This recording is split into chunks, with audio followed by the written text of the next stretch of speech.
Well,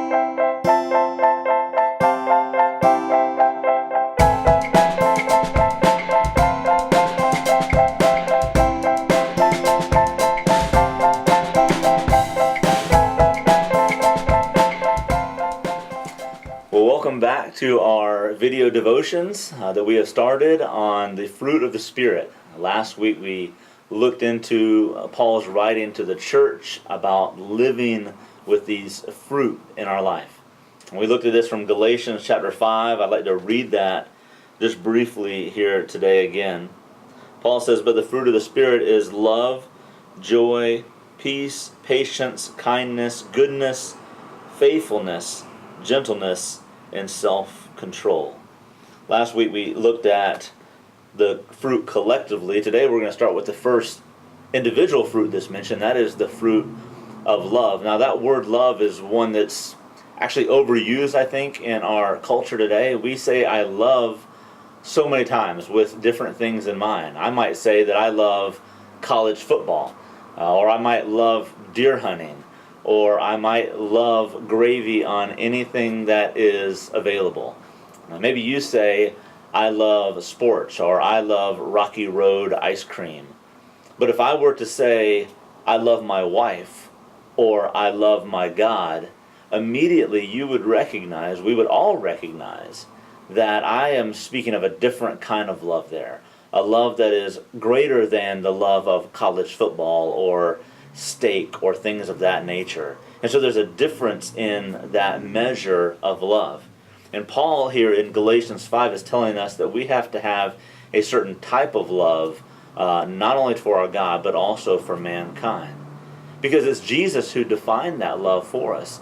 Jesus was speaking in one of his teaching moments in the book of Matthew. Matthew records for us that Jesus says that we're to love the Lord your God with all your heart, and with all your soul, and with all your mind.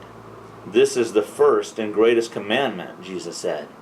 And second is like it, that we're to love our neighbor as ourself. And so we're called by Jesus here to not just love our God wholeheartedly. We recognize that, but we're also called to embody this idea of love for mankind.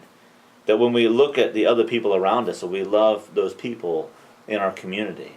And Paul is telling us here, as it is a fruit that we're called to have through the Spirit, that if we're not loving people correctly, if we're not loving our God correctly, then we're not living right either. And so love is one of those things that must be shown in our life.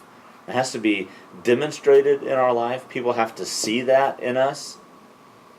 Not for ourselves, not for our own attention or for our own glory, but for the glory of our God. We see in the natural realm that trees, like an apple tree, it produces apples, and you know its identity because of the apple. We looked at that last week. Well, love must be demonstrated as well in our life if we're called to live by the Spirit of God. And Jesus in John the 13th chapter told his disciples that the world will know who they are by the love that they show. They'll know that we're Christians by our love. And speaking of this fruit of love that we're called to have, Paul uses this word in Galatians in contrast to the acts of the sinful nature. Paul talks about these different types of fruit that we ought to have, and they're in contrast with the deeds of darkness, the deeds of our sinful nature. And Paul mentions things like hatred and discord, dissension, and things of that nature, which are all harmful. They're harmful to our relationships. They're harmful to our reputation. They're harmful to our health. They're even harmful to our spiritual journey.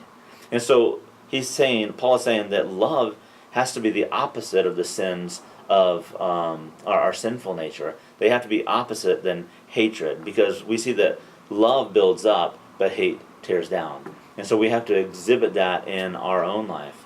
I think Paul is also contrasting those two words because he recognizes that as believers we need to live different than the rest of the world. The world is full of hatred. The world is full of these negative characteristics. And so we're called to be different. We're called to live countercultural. Therefore, if the world is hateful, we're called to be loving.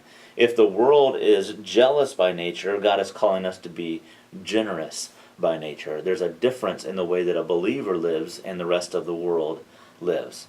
And so the Bible gives us some tangible ideas of what love really is like. In the book of 1 Corinthians, Paul writes to the church of Corinth, and he writes about what love is. And most of the time, this passage of Scripture is read at weddings, and when we talk about the intense love of a husband and a wife.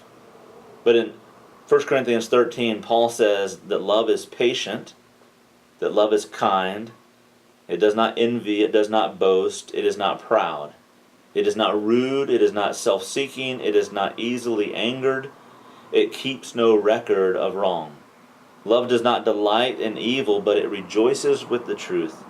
It always protects, always trusts, always hopes, always perseveres. Love never fails. And if that is the checklist that God gives us in the Scripture of what identifies us as being loving, then it would be wise for us to go through that checklist and evaluate our own life, to begin to look at our own behaviors and to begin to look at our own lifestyle choices and ask myself the question, and you ask yourself the question, am I patient? Does that define who I am? Am I a kind person? Do I tend to envy others? Do I tend to boast about my accomplishments? Do I control my anger? Do I forgive others? Or do I rejoice in the truth and hate what is evil? Those are the identifying markers of what love is. And Paul is saying, in order to live in the Spirit means we must exhibit love in our life. Well, we want to encourage you to go a little bit deeper in this idea of understanding love and understanding how that relates to our life. And so following this video, there's some follow-up questions that are provided for you. Love to have you go through those by yourself or maybe with a group of people or your family, just to go a little bit deeper of understanding how it is that we're to love the way God desires for us. God bless.